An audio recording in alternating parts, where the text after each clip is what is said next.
कहते हैं जिस किसी पर भी माता लक्ष्मी की कृपा हो जाए उसके जीवन में फिर कोई परेशानी नहीं आती। माता लक्ष्मी स्वास्थ्य, संतान, धन, वैभव तथा सौभाग्य प्रदान करने वाली देवी हैं। वो जब किसी मनुष्य पर अपनी कृपा दृष्टि डाल देती हैं, उस मनुष्य का जीवन सफल हो जाता है। ऐसी ही एक पौराणिक कथा के अनुसार माता लक्ष्मी ने नौकरानी बनकर एक माली के घर में बरकत की और उसके परिवार को खुशियों से भर दिया। एक बार की बात है, भगवान विष्णु का मन शेषनाग पर बैठे बैठे बहुत उदास हो रहा था। उन्हें धरती पर घूमने की इच्छा हुई और वो अपनी यात्रा की तैयारी में लग गए। स्वामी को तैयार होता देखकर लक्ष्मी माता ने भगवान विष्णु से पूछा, अरे स्वामी, आज सुबह सुबह तैयार होकर कहाँ जाने की तैयारी में हो? देवी लक्ष्मी, पता नहीं मन कुछ उदास है, इसलिए मैं धरती लोक पर भ्रमण करने जा रहा हूँ। हे देव, आप धरती पर भ्रमण के लिए जाएंगे तो आपके बिना मेरा मन भी नहीं लगेगा। क्या मैं भी आपके साथ धरती लोक पर भ्रमण के लिए चल सकती हूँ? ठीक है देवी लक्ष्मी, पर उसके लिए तुम्हें मेरी एक शर्त माननी होगी। तुम धरती पर पहुंचकर उत्तर दिशा की ओर नहीं देखोगी। ठीक है स्वामी, मैं धरती पर पहुंचकर उत्तर दिशा में नहीं देखूंगी। मुझे आपकी शर्त मंजूर है। भगवान विष्णु की इस शर्त से माता लक्ष्मी सहमत हो गई और प्रातःकाल होते ही माता लक्ष्मी और भगवान विष्णु धरती पर पहुँचे। उसी समय सूर्य उदय हुआ था। रात बरसात होकर हटी थी। चारों ओर हरियाली ही हरियाली थी। धरती की सुंदरता को देखकर माता लक्ष्मी अत्यंत प्रसन्नचित हुई और भगवान विष्णु को दिया वचन भूल गई।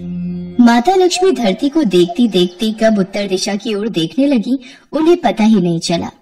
धरती का वातावरण देखने में कितना मनमोहक है और वो फूलों से भरा खेत। ये तो कितने सुंदर फूलों से सजा हुआ है। मैं ये फूल यदि तोड़ लूं? उत्तर दिशा में माता लक्ष्मी को एक बहुत ही सुंदर फूलों का खेत नजर आया और उसी तरफ से खुशबू के साथ बहुत ही सुंदर सुंदर फूल खिले थे। ये एक फूलों भरा हुआ खेत था। माता लक्ष्मी बिना सोचे समझे उस खेत में चली गई और एक सुंदर सा फूल तोड़ कर ले आई। जब माता लक्ष्मी भगवान विष्णु के पास वापस आई तो भगवान विष्णु की आंखों में आंसू थे। ये देखिए स्वामी, कितना सुंदर फूल है। अरे स्वामी, आपकी आंखों में ये आंसू क्या हुआ? स्वामी, क्या मुझसे कोई गलती हुई है? बताइए स्वामी। देवी लक्ष्मी, आप मेरा वचन याद नहीं रख पाई। शर्त के अनुसार आपको उत्तर दिशा में नहीं देखना था और साथ ही साथ आपको ये भी सोचना था कि किसी की कोई भी वस्तु को कभी भी किसी से बिना पूछे नहीं लेना चाहिए। स्वामी, मुझसे भूल हो गई, मुझे क्षमा कर दीजिए। देवी लक्ष्मी, आपने जो भूल की है उसकी सजा आपको जरूर मिलेगी। जिस माली के खेत से आपने बिना पूछे फल तोड़े हैं, ये भी एक प्रकार की चोरी है। इसलिए देवी लक्ष्मी, आप 3 वर्ष तक माली के घर में रहेंगी। इसके बाद मैं स्वयं आपको वैकुंठ वापस बुलाऊंगा। जैसी आपकी आज्ञा स्वामी। माता लक्ष्मी ने चुपचाप सिर झुकाकर वचन स्वीकार किया और भगवान विष्णु वैकुंठ लौट गए। माता लक्ष्मी ने एक गरीब लड़की का रूप धारण कर लिया। खेत के मालिक का नाम माधव था। माधव की पत्नी 2 बेटे और 3 बेटियां थी। सभी उस छोटे से खेत पे काम करके किसी तरह से गुजारा करते थे। खेत के पास ही माधव की झोपड़ी थी। माता लक्ष्मी माधव की झोपड़ी पर जाती है।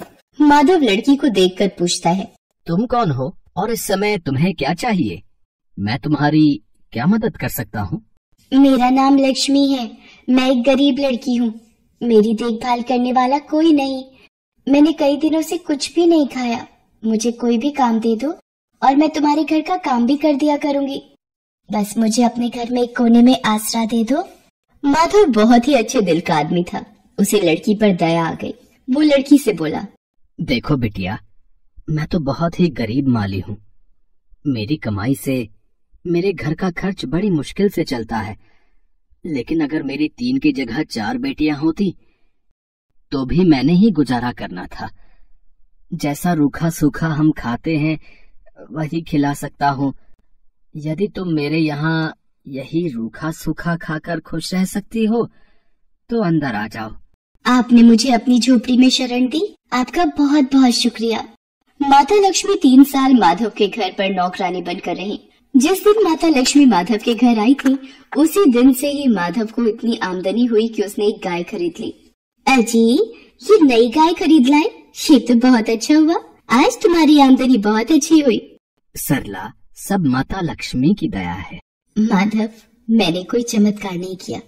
ये सब तुम्हारे दयालु स्वभाव का ही फल है जो आज तुम्हें प्राप्त हुआ है। तुमने तो मुझे एक गरीब लड़की समझकर अपने घर में शरण दी है।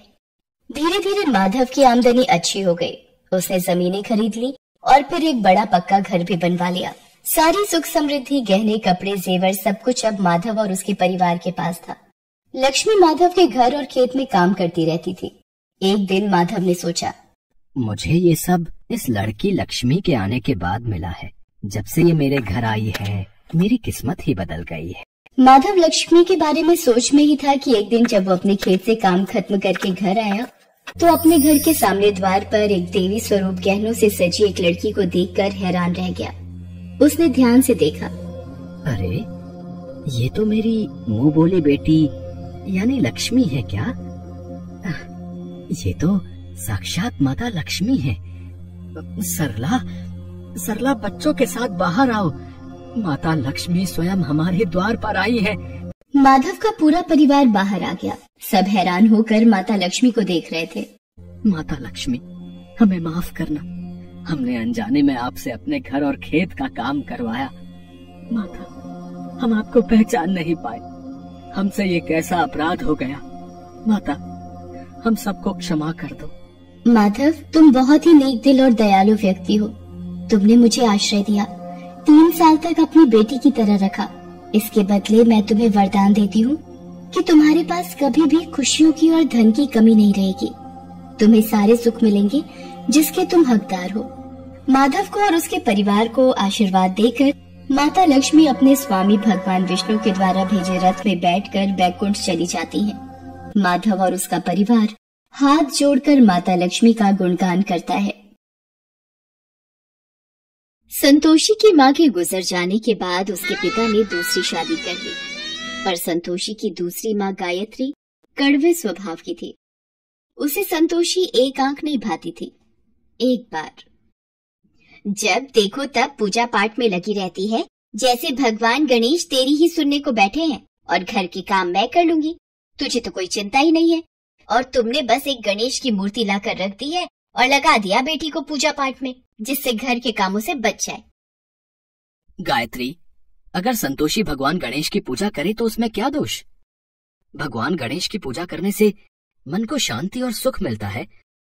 तुम भी इनका नाम लिया करो। मेरे पास और भी काम होते हैं, खाली नहीं हूँ जो तुम दोनों के साथ अपना समय खराब करूं। संतोषी बिटिया, ला मोदक का प्रसाद दे दे। मैं दुकान होकर आता हूँ। ये लो बाबा, मोदक का प्रसाद। संतोषी भगवान गणेश की बहुत पूजा करती थी और जब कभी वो दुखी होती तो उन्हीं से अपना हाल कहती। हे गणेश जी, माँ मुझसे इतना बुरा व्यवहार क्यों करती हैं? वो पूनम से तो बहुत प्यार से बात करती हैं, पर मुझे डांटती रहती हैं। पूनम गायत्री की अपनी बेटी थी और संतोषी सौतेली। ये भेदभाव हमेशा से ही गायत्री दोनों में करती थी। गणेश चतुर्थी के दिन आने वाले थे। लोग अपने घरों में गणेश प्रतिमा की स्थापना करने के लिए खरीदारी कर रहे थे। बाबा, मुझे भी गणेश चतुर्थी महोत्सव करना है। इनकी प्रतिमा की स्थापना करनी है। ठीक है संतोषी, तुम मेरे साथ बाजार चलकर प्रतिमा ले आना, ठीक है? संतोषी खुश हो जाती है और भानु प्रकाश के साथ भगवान गणपति की प्रतिमा ले आती है। अगले दिन, ये देखो बाबा, भगवान गणेश की प्रतिमा कितनी सुंदर है। हाँ बेटिया, प्रतिमा सच में बहुत सुंदर है। अब 10 दिन तक इनकी खूब सेवा करना, फिर हम धूमधाम से गणपति विसर्जन को जाएंगे। बाबा, मैं भी चलूंगी गणपति विसर्जन में। कोई जरूरत नहीं है किसी विसर्जन में जाने की, ना मैं जाऊंगी ना तू। मैं भी देखती हूँ तू गणपति विसर्जन कैसे करती है। संतोषी भगवान गणेश की प्रतिमा को भोग लगाती और पूजा आरती करके भोजन ग्रहण करती। एक सुबह, गणपति की प्रतिमा कहाँ गई? बाबा, मेरे गणेश की प्रतिमा यहाँ नहीं है, स्थान खाली है। बाबा, मेरे गजानन कहाँ गए? रो मत संतोषी, ऐसे प्रतिमा कहीं नहीं जाएगी। रुक, मैं देखता हूँ।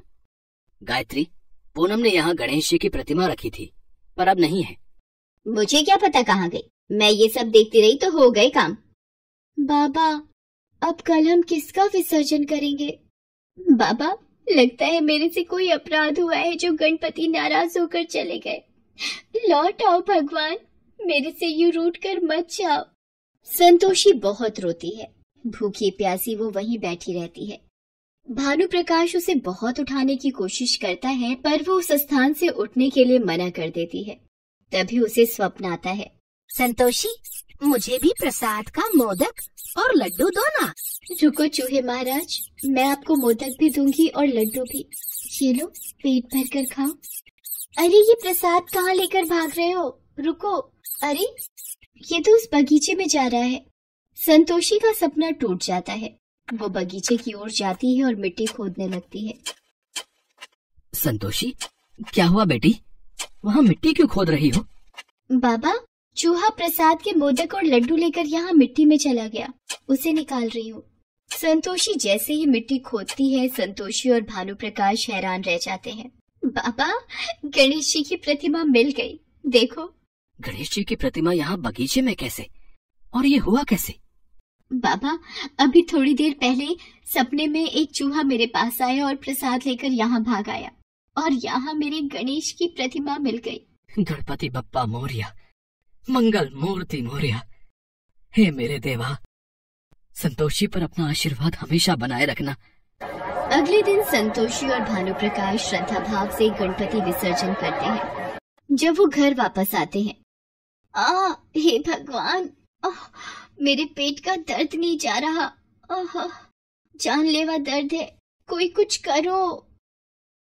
गायत्री, डॉक्टर ने जो दवाई दी है वो तुमने खा ली है ना? अब आराम आ जाएगा तुम्हें। गायत्री का पेट दर्द बंद ही नहीं हो रहा था। सुनो जी, दर्द ठीक नहीं हो रहा, कुछ करो। भानु प्रकाश पास के हॉस्पिटल में भी दिखा कर आता है, पर सारी रिपोर्ट्स ठीक थी। गायत्री की बीमारी कोई समझ ही नहीं पा रहा था। दर्द से मेरी जान निकल रही है, मेरा दर्द बर्दाश्त के बाहर हो रहा है, मैं मर जाऊंगी जी। गायत्री, सब जगह तो दिखा दिया है, मैं क्या करूं? रिपोर्ट भी तुम्हारी कुछ नहीं कह रही। माँ, ये गणपति विसर्जन के प्रसाद का मोदक खा लो, पेट का दर्द ठीक हो जाएगा। इतने बड़े बड़े डॉक्टर देख चुके हैं, दवाइयाँ ठीक नहीं कर पाई और तू ये मोदक दे रही है। गायत्री, अगर संतोषी कह रही है तो थोड़ा मुंह लगा लो प्रसाद। गायत्री जैसे ही मोदक का टुकड़ा मुंह में लेती है, उसके पेट का दर्द बिल्कुल ठीक हो जाता है। ये कैसे हो सकता है? मेरे पेट का दर्द गायब हो गया। मैंने कभी भी भगवान गणेश पर विश्वास नहीं किया, पर आज उनके नाम का प्रसाद खाकर मैं ठीक हो गई, और मैंने उन्हीं गणेश भगवान की प्रतिमा को घर के बाहर मिट्टी में छुपा दिया ताकि संतोषी पूजा न कर पाए, और आज इसी के हाथों से प्रसाद खाकर मैं ठीक हो गई। गायत्री, तुमने हमेशा संतोषी को अपने से दूर रखा। तुमने गणपति महाराज की प्रतिमा को उनके स्थान से उठाकर मिट्टी में दबा दिया। शायद भगवान ने इसी बात का तुम्हें सबक दिया है कि कभी भी किसी के साथ बुरा बर्ताव मत करो। संतोषी गणेश की भक्त है, इसके हाथों तो पानी भी अमृत बन जाता है। संतोषी बिटिया, इधर आ मेरे पास, अपनी माँ को माफ कर दे। गायत्री संतोषी को गले से लगा लेती है। भानु प्रकाश और पूनम भी ये देखकर बहुत खुश होते हैं। गायत्री को अपनी गलती का एहसास होता है। सब मिलकर गणेश जी की पूजा करते हैं। गणेश चतुर्थी के उत्सव पर गणेश संतोषी के जीवन में खुशियां बिखेर जाते हैं। संतोषी की गणेश भक्ति का फल उसे प्राप्त हो जाता है।